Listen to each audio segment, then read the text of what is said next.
Major commercial centers, while Roman engineering created roads, aqueducts, and amphitheaters that connected this frontier province to the broader Mediterranean world. Christianity arrived in Gaul during the 2nd and 3rd centuries, initially taking root in urban centers before spreading to rural areas. The persecution under Emperor Diocletian tested the faith of early Christians, but by the time of Constantine's Edict of Milan in 313 CE, Christianity was becoming firmly established. Saints like Denis of Paris and Martin of Tours became legendary figures whose influence would shape French religious identity for millennia. The decline of Roman power in the 4th and 5th centuries opened the way for Germanic migrations that would fundamentally alter the character of Gaul. The Franks, a confederation of Germanic tribes, gradually established dominance over much of northern Gaul. Unlike other barbarian groups who merely raided and moved on, the Franks settled permanently and began the slow process of cultural fusion that would create medieval France. Clovis I, who ruled from approximately 481 to 511 CE, stands as one of the most pivotal figures in early French history. His conversion to Catholic Christianity around 496 CE was a masterstroke of political genius that aligned the Frankish kingdom with the Gallo-Roman population and the powerful Catholic Church. This decision distinguished the Franks from other Germanic tribes, most of whom had adopted Arian Christianity, and laid the foundation for France's later claim to be the eldest daughter of the Church. The Merovingian dynasty established by Clovis presided over a kingdom that was constantly divided and reunited among royal heirs. These long-haired kings became increasingly ceremonial figures, while real power shifted to their chief ministers, known as mayors of the palace. The most famous of these was Charles Martel, whose victory over Muslim forces at the Battle of Tours in 732 CE earned him lasting fame as the defender of Christian Europe. This victory had profound psychological impact, establishing the Franks as the primary military power in Western Europe. Charles Martel's son, Pepin the Short, formalized the transfer of power from the Merovingians to his own family line, the Carolingians, with papal blessing in 751 CE. This alliance between the Frankish monarchy and the papacy would remain a cornerstone of French political identity throughout the medieval period. Pepin's son, Charlemagne, elevated the Frankish kingdom to unprecedented heights, creating an empire that stretched from the Pyrenees to the Elbe River. Charlemagne's coronation as emperor by Pope Leo III on Christmas Day 800 CE marked the revival of the Western Roman Empire and established the Carolingian Renaissance, a period of remarkable cultural and educational achievement. The palace school at Aachen became a center of learning that preserved classical texts and promoted literacy among the nobility and clergy. Charlemagne's legal reforms, collected in the Capitularies, established administrative systems that would influence European governance for centuries. The Treaty of Verdun in 843 CE divided Charlemagne's empire among his three grandsons, with the western portion becoming the foundation of the Kingdom of France under Charles the Bald. This division marked the beginning of separate French and German national identities, though the process would take centuries to complete. The subsequent century saw the gradual weakening of royal authority as local nobles consolidated power in their territories, leading to the feudal system that would define medieval French society. Hugh Capet's election as king in 987 CE established the Capetian dynasty that would rule France for over 3 centuries. The early Capetians were weak rulers who controlled little territory beyond the area around Paris. But they possessed two crucial advantages: the support of the church and the principle of hereditary succession. Unlike the elective monarchy of the Holy Roman Empire, French kings could pass their crown to their sons, providing stability and continuity that allowed them to gradually expand royal authority. The High Middle Ages witnessed the flowering of medieval French civilization. The Gothic architectural revolution began in France with the reconstruction of the Abbey Church of Saint-Denis around 1140, and French Gothic cathedrals like Notre-Dame de Paris and Chartres became models copied throughout Europe. The University of Paris, founded in the early 13th century, emerged as the leading center of theological and philosophical learning in Christendom, with scholars like Thomas Aquinas synthesizing Aristotelian philosophy with Christian doctrine. The Crusades, beginning with Pope Urban II's call at Clermont in 1095, saw French nobles take leading roles in these holy wars. The First Crusade was dominated by French participants, and French became the lingua franca of the Crusader states. These expeditions brought new ideas, technologies, and trade opportunities to France, while strengthening the kingdom's prestige throughout Europe. Philip Augustus, c. 1180 to 1223, marked the beginning of serious royal expansion, wresting Normandy, Anjou, and other territories from the English crown and significantly increasing royal revenues. His victory at the Battle of Bouvines in 1214 confirmed French dominance over the Angevin Empire and established France as the premier European power. His grandson, Louis XIX, Saint Louis, embodied the ideal of Christian kingship, leading 2 crusades and establishing a reputation for justice that enhanced royal prestige throughout Europe. The later 13th and early 14th centuries saw continued expansion of royal authority under Philip the Fair, who successfully challenged papal supremacy during his conflict with Pope Boniface VIII. The establishment of the Estates General in 1302 created a new forum for royal consultation with representatives of the nobility, clergy, and towns, though it never gained the power of similar institutions in England. The Hundred Years' War, 1337 to 1453, began as a dynastic dispute over the French succession, but evolved into a struggle for national survival. The early phases saw devastating French defeats at Crécy, 1346, and Poitiers, 1356, where English longbowmen proved superior to French heavy cavalry. The capture of King John II at Poitiers led to political chaos and social upheaval, including the Jacquerie peasant revolt of 1358 and Étienne Marcel's merchant revolution in Paris. The war's most dramatic phase came with Henry V's invasion in 1415, culminating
The dawn of the 16th century found France poised to become Europe's dominant power. The conclusion of the Hundred Years' War had freed French resources for expansion, and the Italian Wars, 1494 to 1559, marked France's dramatic entrance into Renaissance politics. These conflicts, ostensibly fought over dynastic claims to Naples and Milan, introduced French elites to Italian Renaissance culture and transformed France from a medieval kingdom into an early modern European power. Francis I, who ascended the throne in 1515, embodied the Renaissance prince. His victory at Marignano established French control over Milan and announced France's arrival as a major European power. More importantly, Francis became a patron of Renaissance arts and learning, inviting Italian artists like Leonardo da Vinci to France and initiating the architectural transformation of the Loire Valley through magnificent chateaux like Chambord and Fontainebleau. These palaces, blending French Gothic traditions with Italian Renaissance innovations, created a distinctive French Renaissance style that influenced European architecture for generations. The reign of Francis I also witnessed the beginning of religious upheaval that would torment France for the next century. Martin Luther's Protestant Reformation found fertile ground among French humanists and urban merchants, despite the king's generally orthodox Catholicism. The affair of the placards in 1534, when Protestant pamphlets appeared throughout France, including on the door of the king's bedroom, marked the end of royal tolerance for religious dissent and began a pattern of persecution that would drive many French Protestants abroad. The accidental death of Henry II in 1559 during a tournament celebrating the Treaty of Cateau-Cambrésis ushered in a period of royal weakness that coincided with intensifying religious conflict. The brief reigns of Francis II and Charles X, both minors, left real power in the hands of their mother, Catherine de' Medici, whose policies of moderation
restored royal finances through careful administration and promoted economic recovery through agricultural improvements and the encouragement of silk production and other luxury industries.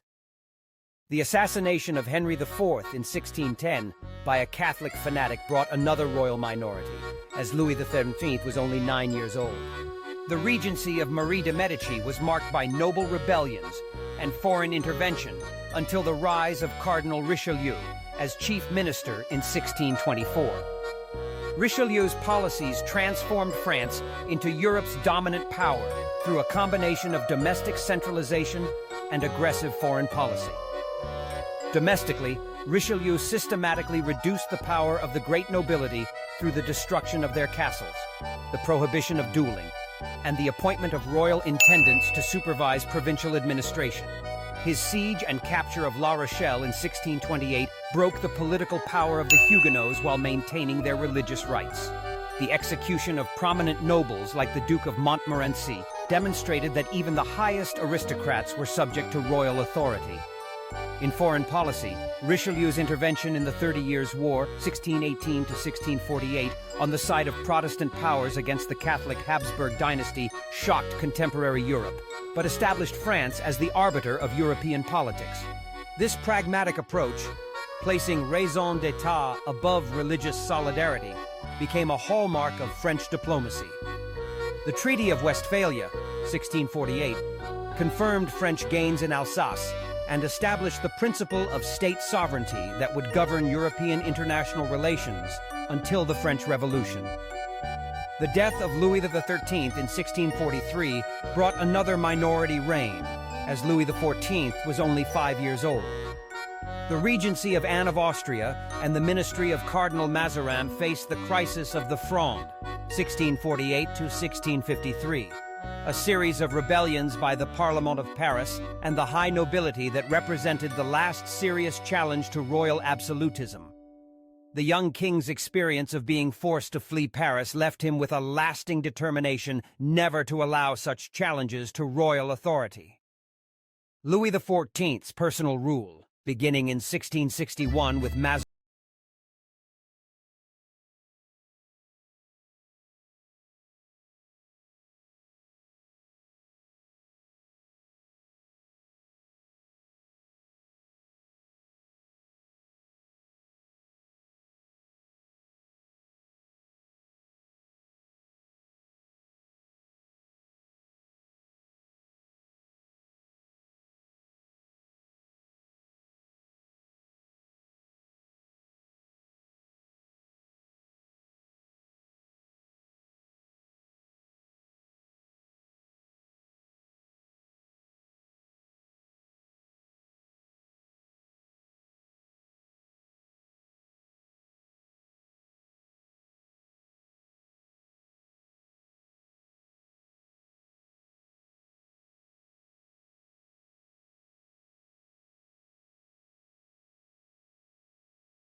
France's military reputation, but ultimately bankrupted the monarchy and created a coalition of European powers determined to contain French expansion.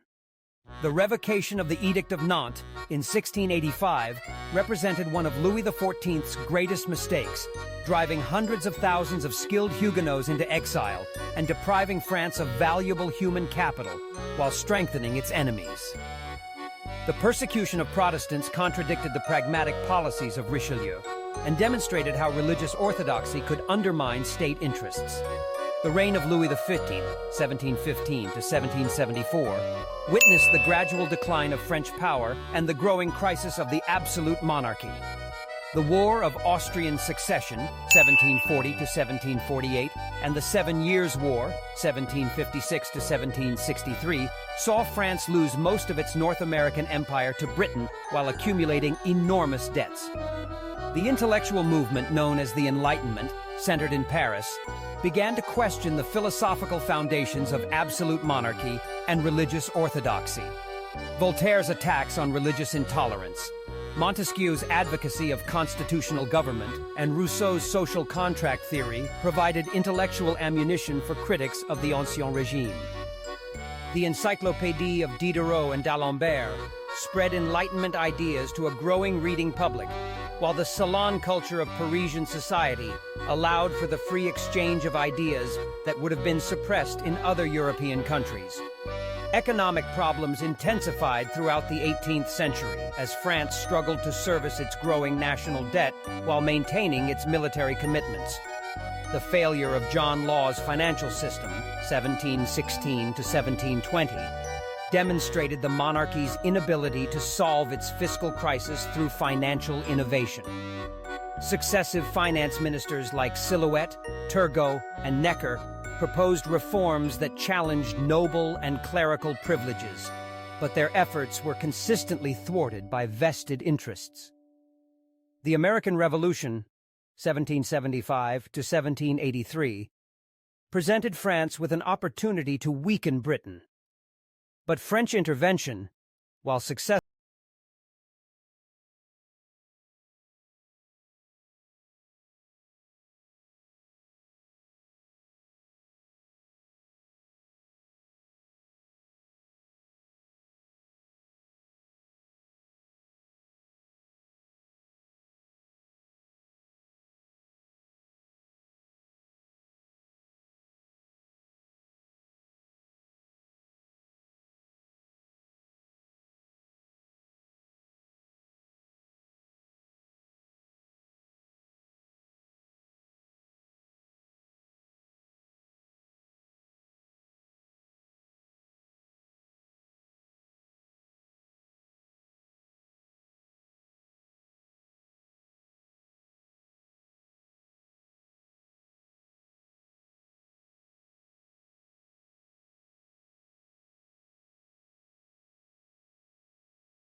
the French Revolution began not with violent upheaval, but with a fiscal crisis that forced Louis XVI to convene the Estates General in May 1789, for the first time since 1614.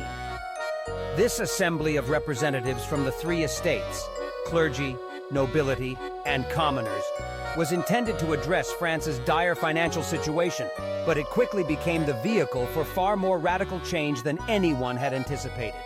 The Third Estate's transformation into the National Assembly in June 1789, sealed by the tennis court oath, marked the beginning of the end for the Ancien Régime. The storming of the Bastille on July 14, 1789, though largely symbolic, the fortress contained only 7 prisoners, became the revolution's most enduring symbol and demonstrated the Parisian populace's power to shape events. The great fear that swept the countryside in the summer of 1789 led to the abolition of feudalism on the night of August 4th, ending centuries of seigneurial privilege in a single session. The Declaration of the Rights of Man and Citizen, adopted on August 26, 1789, articulated principles that would reshape not only France, but much of the world. Its assertion that men are born and remain free and equal in rights challenged the hierarchical assumptions that had governed European society for centuries. The document's influence extended far beyond France, inspiring liberation movements throughout Europe and the Americas. The early phase of the revolution, lasting from 1789 to 1792, attempted to create a constitutional monarchy that would preserve royal authority while establishing legal equality and representative government. The Civil Constitution of the Clergy, 1790, subordinated the Catholic Church to the state, requiring priests to take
that established French hegemony over continental Europe.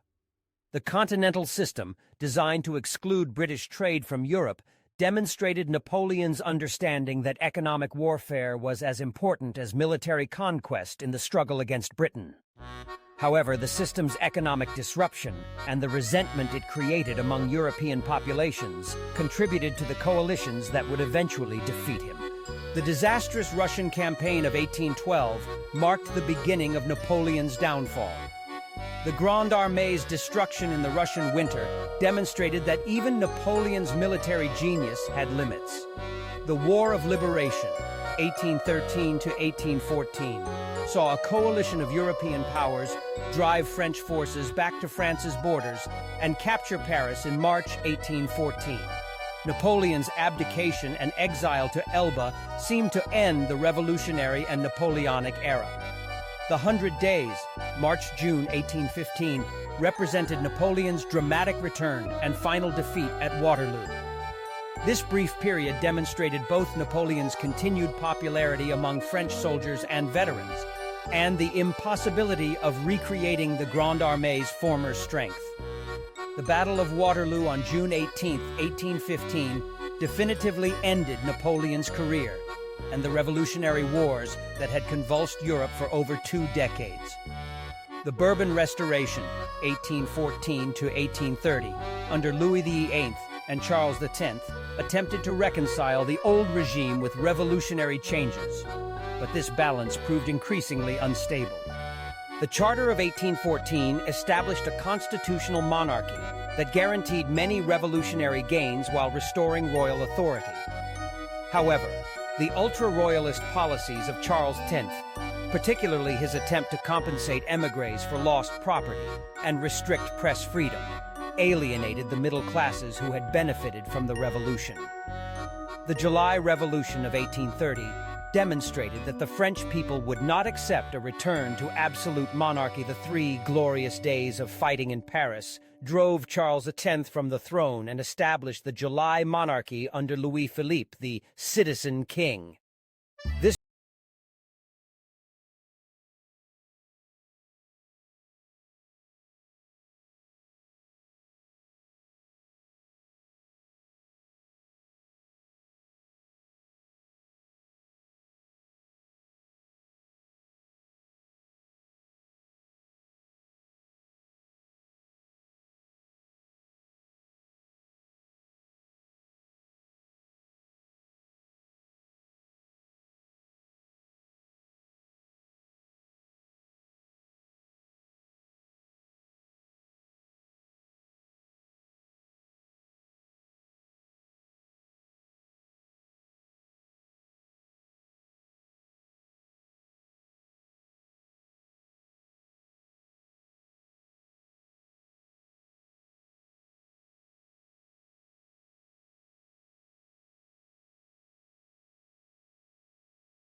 of department stores like Le Bon Marché demonstrated French participation in the emerging global economy.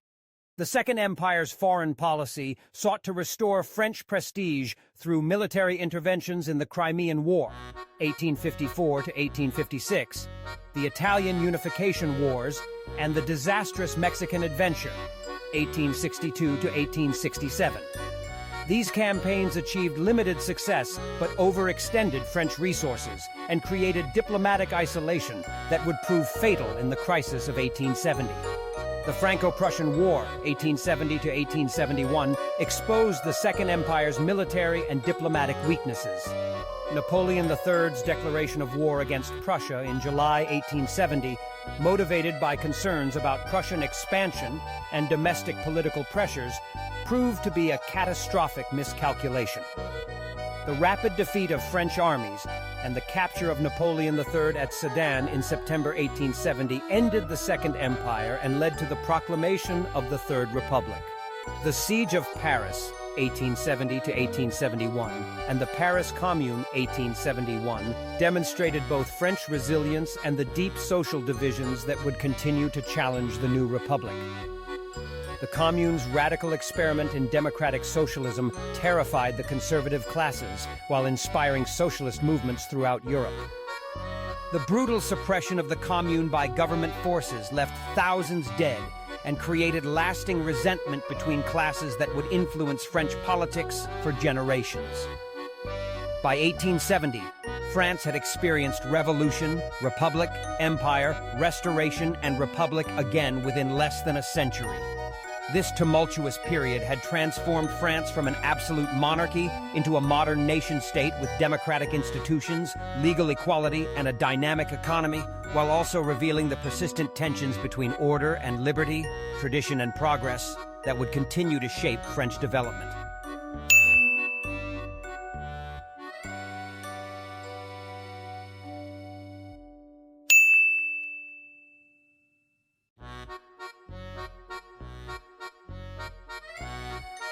The proclamation of the Third Republic on September 4, 1870, amid the chaos of military defeat and foreign invasion, created France's longest-lasting regime since the old monarchy.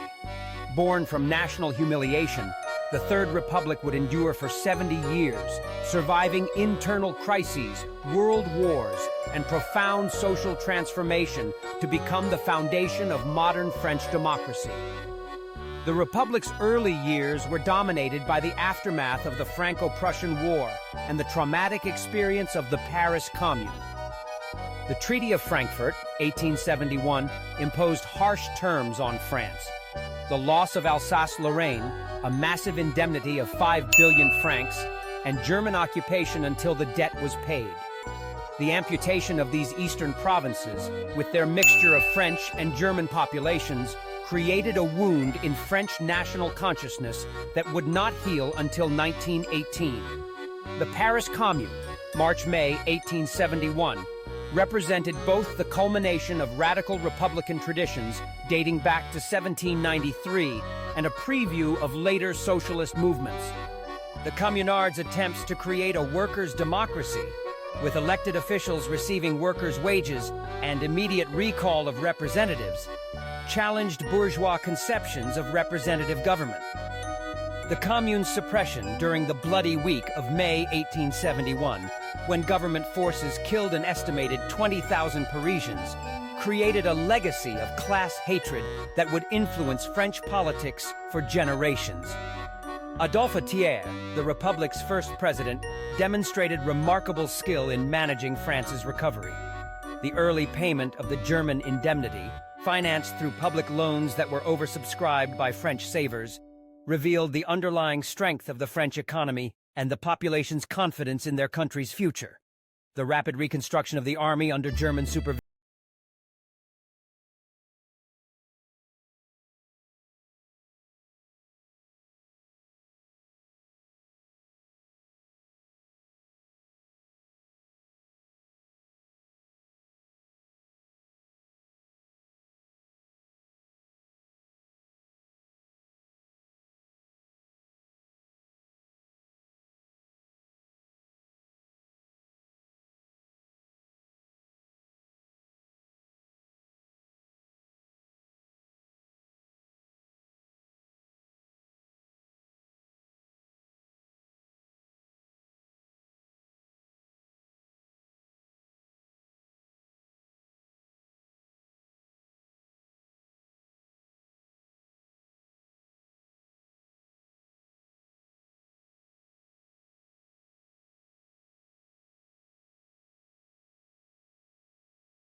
the 40-hour work week and paid vacations improved workers' conditions but failed to solve underlying economic problems.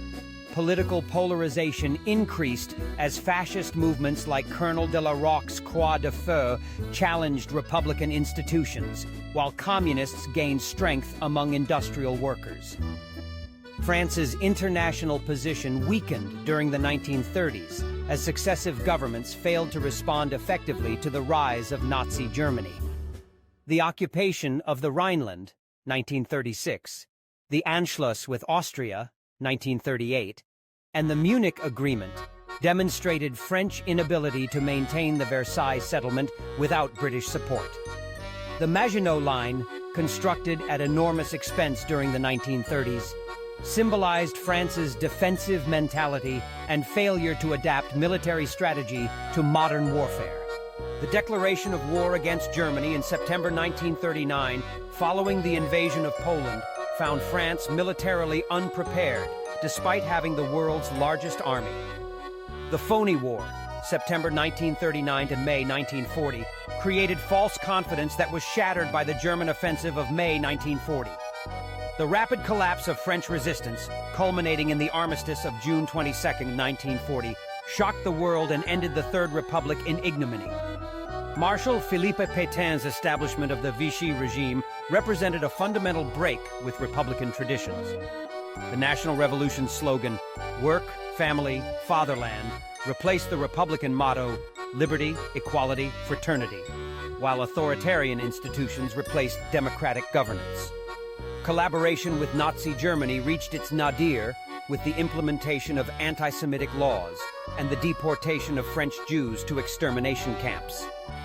General Charles de Gaulle's call for resistance from London on June 18, 1940, maintained the principle of French sovereignty and democratic legitimacy. The Free French movement gradually gained international recognition and domestic support, while the internal resistance organized sabotage, intelligence gathering, and guerrilla warfare against the occupation. The unification of resistance movements under the National Council of Resistance, 1943, created the political foundation for France's post-war renewal. The liberation of France, 1944 to 1945, began with the Normandy landings and culminated in the liberation of Paris on August 25, 1944. De Gaulle's insistence on French participation in the victory and his establishment of the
strategy to accommodate a larger and potentially more powerful neighbor, while the collapse of communist regimes in Eastern Europe opened new possibilities for European integration. The Maastricht Treaty, 1992, strongly supported by President Mitterrand, created the European Union and established the framework for monetary union. Jacques Chirac's presidency, 1995 to 2007, coincided with France's adaptation to European monetary union and increasing global economic integration. The adoption of the euro in 1999 represented the most significant surrender of national sovereignty since the creation of the Fifth Republic, while France's opposition to the Iraq War, 2003, demonstrated continued commitment to an independent foreign policy. The rejection of the European Constitutional Treaty in the 2005 referendum revealed popular skepticism about further European integration. The election of Nicolas Sarkozy in 2007 brought a new generation to power committed to economic reform and closer ties with the United States and NATO. However, the global financial crisis of 2008 limited the scope for economic liberalization, while social unrest in immigrant suburbs revealed persistent problems of integration and social cohesion. Sarkozy's activist foreign policy, including intervention in Libya, 2011, demonstrated France's continued commitment to international engagement. François Hollande's presidency, 2012 to 2017, was dominated by economic stagnation, terrorist attacks, and rising political polarization. The attacks on Charlie Hebdo and the Bataclan Theater in Paris, 2015, created a new security environment that challenged traditional French approaches to civil liberties and integration. The emergence of the National Front as a major political force reflected popular anxiety about globalization, immigration, and European integration. Emmanuel Macron's election in 2017, defeating Marine Le Pen in the second round of presidential voting,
realities. The nation's rich historical experience provides both resources for addressing current challenges and reminders that change and continuity have always characterized French development. As France approaches the third decade of the 21st century, its historical legacy continues to influence debates over immigration, European integration, economic policy, and France's role in an increasingly multipolar world. The French Revolution's promise of liberty, equality, and fraternity remains unfulfilled, providing both inspiration and challenge for successive generations. France's experience demonstrates that building a democratic society is an ongoing process that requires constant adaptation and recommitment to fundamental values. The nation's history suggests that France will continue to play an important role in addressing the challenges facing democratic societies in the contemporary world, drawing on its rich heritage of political innovation and cultural creativity. A montage of iconic French scenes provides a visual summary of French history. The sequence serves as a vibrant reminder of the video's content. Subscription reminders encourage viewers to subscribe and enable notifications. Subscription support helps sustain content creation. Subscription and notification settings enhance user engagement. Flags and landmarks from various countries are displayed to highlight the channel's broader scope. This segment promotes the exploration of diverse civilizations and historical narratives. The channel logo serves as a visual representation of brand identity. A logo reveal reinforces brand recognition and leaves a lasting impression. The logo reveal signals the end of the video.